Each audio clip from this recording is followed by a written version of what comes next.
Hey all, let's look at a quick way to use a tag template. Here is a template that I have already brought into Photoshop Elements, and I have, as you see over here in the Layers palette, also brought in two papers and a reinforcement ring. The first thing I'm going to do is make this blue paper the active layer and press Ctrl G. Let's turn it on. It was invisible. Press Ctrl G to group it with this tag shape, and then Ctrl E to permanently make it into that shape. Next, we're going to use this brown paper, and actually I'm going to zoom out and you can see how large the paper is. I'm going to make it a little bit smaller and zoom back in. I'm going to hold down the Control key, click here on the Layers palette to get marching ants of my tag shape. I'm going to make sure that this paper layer is the active layer, and I'm going to press Ctrl J to put that selection on a new layer. I'm going to make this paper layer the invisible.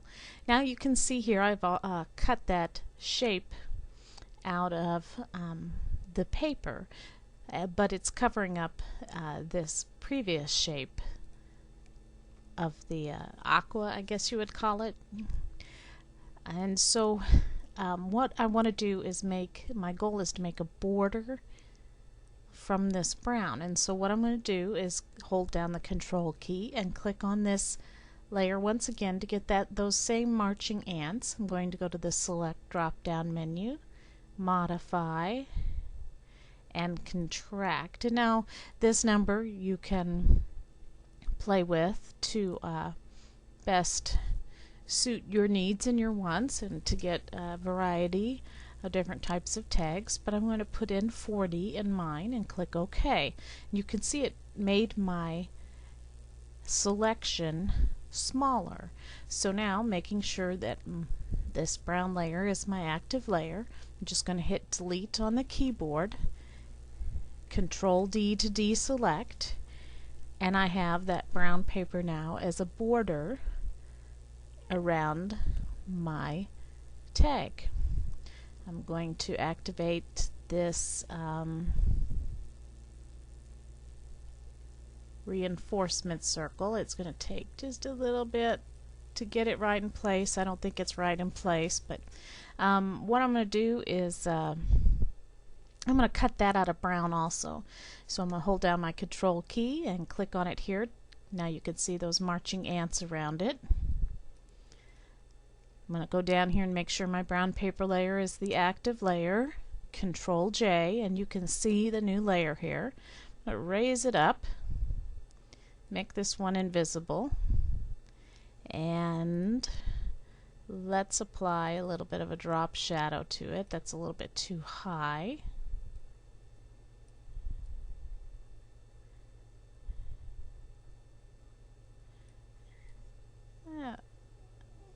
Looks a little bit better right there. And in fact, we probably want to go back and apply a drop shadow to this layer, brown layer.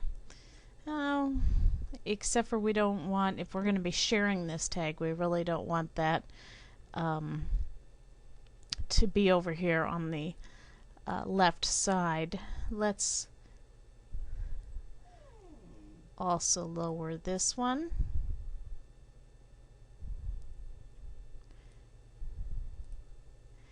And what I'm going to do is right click and simplify that layer, and then I'm going to go and grab my magic eraser tool and get rid of that shadow on the outside here, because we don't want any of our elements when we're sharing them to have shadows on the outside. And there we go. I have now a little bit fancier tag than I did when I started with the tag shape only. And I hope you can use this and use your imagination with it and get creative. And please do share what you create using these tutorials. I so enjoy seeing others learn.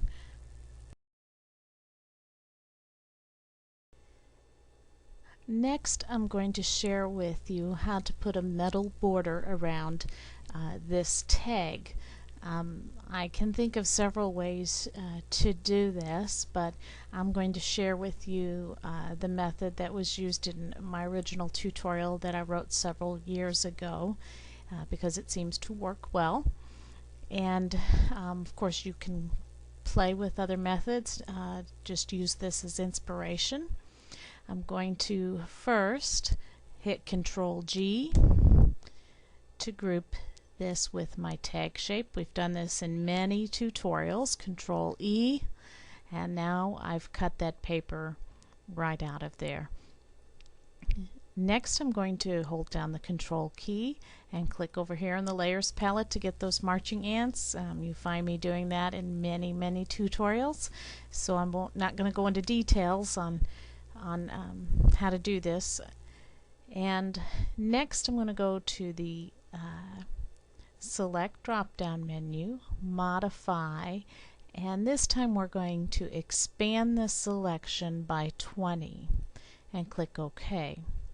Now we're going to create a new layer. Make sure that new layer is the active layer, and there's lots of ways to fill this selection in. You use your favorite method, and I've filled mine in with brown. Control D to deselect. Now I'm going to go back to this original shape layer, Control click to get those same marching ants. Make sure my new layer is the active layer and hit delete on the keyboard. Control D to deselect. Now I have a shape outside of my template. Of course, you know, you can vary this and you can use the stroke outline selection on a new layer. You can contract it and do it inside. This is just for my sample the way I decided to do this. Under the effects palette, you will find a Wow Chrome. You can use any layer style, of course, even ones that you've downloaded, but I want to use those that are available in Photoshop Elements for that come with the program. And then simply apply one of these layer styles, and you're going to have a metal border. I actually kind of like this shiny edge one. Now I think that the drop shadow is a little too high, so I'm going to lower that.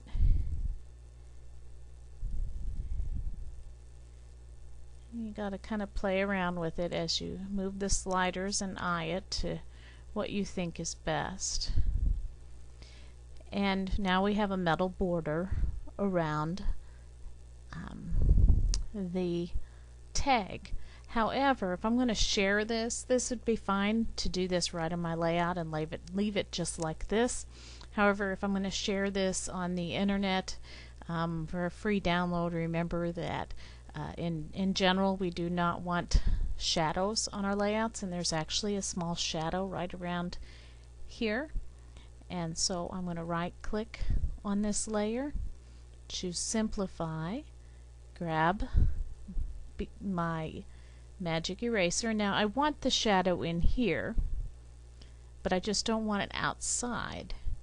And so I'm going to make sure that contiguous is selected, because if it isn't, it's going to take that shadow off of there. Make sure contiguous is selected and just hit right outside here. Now you can see that didn't work very well. Doesn't always work well. You can try hitting undo. I have my tolerance at 1.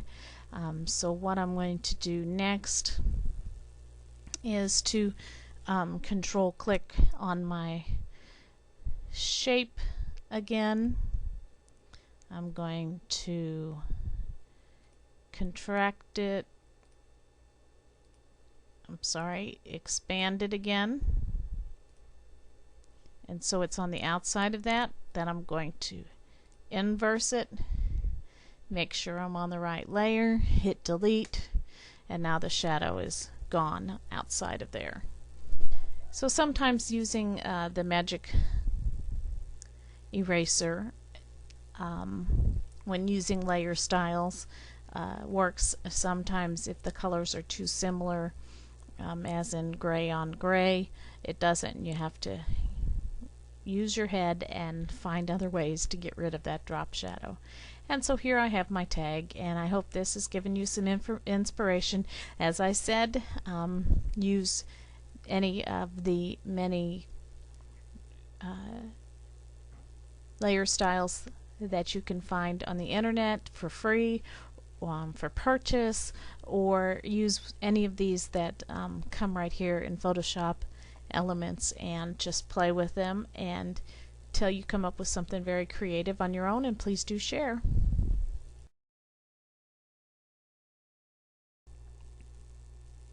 Here's another bit of inspiration for utilizing these tag shapes.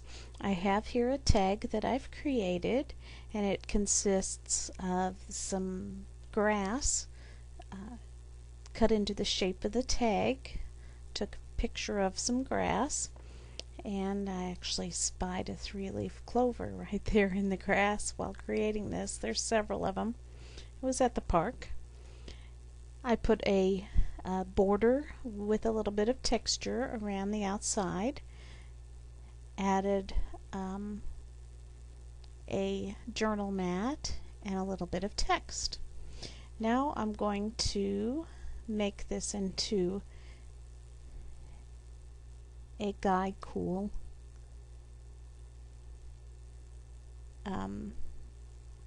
tag by going ahead and merging all of these layers.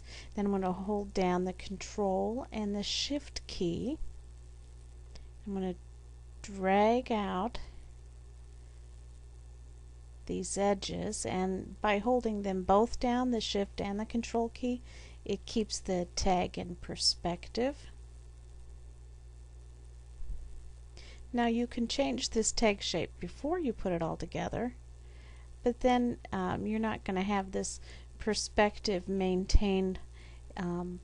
You'll see now the grass is smaller in the farther away as it is up close. The same thing with the text. This text is smaller here and larger closer to us. It keeps the perspective of everything together. And now I have a whole new tag with a whole new look to it. And you'll see, let me go ahead and apply a drop shadow to this. And you'll see what great effect that this has for perspective. You can also change that drop shadow and put the distance pretty high. I changed the angle of it so that it would come straight down here in the middle, and I made the distance pretty high, and that created yet another look for this tag. And take this, use it for inspiration in your layouts and or in your designing, and please share what you do with it.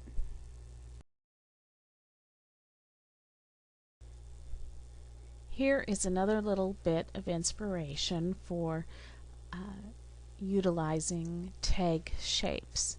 In this example, I have used my eraser with a brush to erase parts of this tag so that it will show through whatever is underneath. Of course, you can allow whatever the background papers in the layout to show through, or photos, or whatever happens to be underneath. It could be a variety of things, or you could place things underneath it as on purpose. For instance, I could take another copy of this shape and simply change the color of it before I save it. Or you can imagine what this might look like with a striped paper behind it.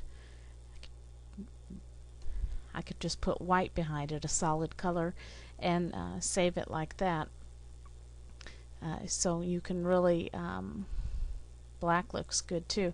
So you can really use your imagination and think about the various ways of utilizing this if you've cut something from the shape itself to allow transparent areas through. I'm going to show you how I did this one here. I actually made a shape. It's right here. I'm going to recreate it. Under the custom shape tool, I just selected this circle, a circle thin frame, and I held down my shift key to make sure that it made a perfect circle instead of an oval. I hit the simplify button. It says it rasterizes the shape. I duplicated that and made it smaller and moved it right in. I just kind of eyed it. Then let's accept that. Then I took these two shape layers together. If you hold down your control key and click on both of them, you see it selects them together, and then right click and choose merge layers, and now it's one layer. And now I'm going to hold down my control key, click on the layer to get those marching ants, edit, define brush from selection, and now I've just made a brush from that shape that I created. Let's go ahead and make this one disappear and get a new duplicate of this up here. I'm going to activate my eraser tool, and down here at the bottom you can see I've made another one. It's where your new brush is going to show up. You select that, make it the size that you want. Maybe this time I might make my circles, let's make them a little smaller. And I did actually just eye these and went along and erased them. You could do it more perfectly than I did, but I don't think it turned out all that bad.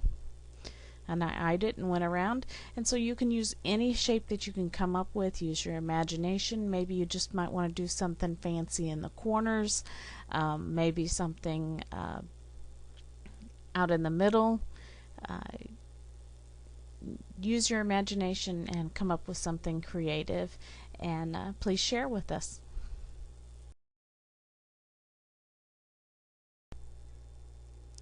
Another bit of inspiration on using and creating tags is to fold the corners of the tag. Now you can do this with some neat programs that you can purchase, or you can do it manually. It's really not as hard as it looks. So I have my paper here and I have a tag shape, so I'm going to do the Control G and Control E as we have been doing, and now I've cut that paper into my shape just with a few clicks. I'm going to go ahead and duplicate this so I don't goof it up, or if I goof it up I can reuse it. I'm going to get the polygonal lasso tool and just imagine where I want this corner to be folded and make a selection of that. I'm going to hit Control J on my keyboard and it puts that on a new layer.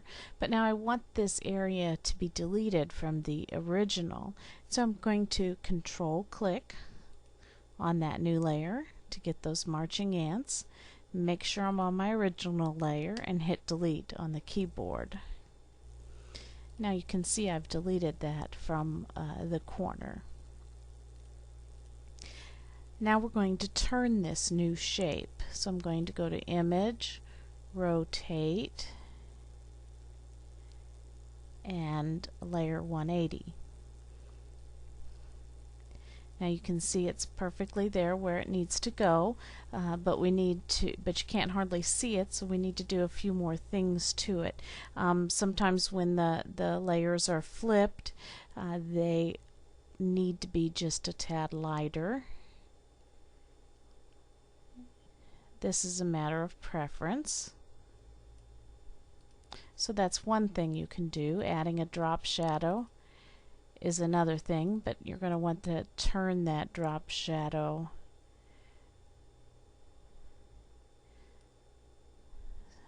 so it's back on the paper.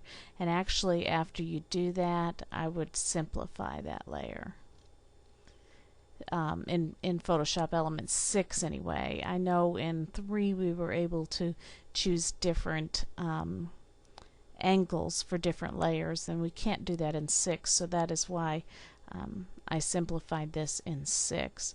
And then you can go on to use your dodge and burn tools, and on the edge here I would imagine it to be darker on most of the edges actually, and then there's going to usually be a little bit more of a highlight here.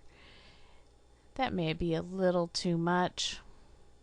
I'm going to undo that all. I think my burning is a little too dark, so I'm going to go back and get my burn tool, and I'm going to change this exposure way down and just put a much slighter burn to it, and then go back and get my dodge tool and do the same thing. And somewhere in here usually that's gonna look curved, and there we go. We have a nice curved edge, as simple as that. And if you utilize this, there's more ways to perfect this, and I think I have another tutorial out there for you to watch, but I look forward to seeing what you do.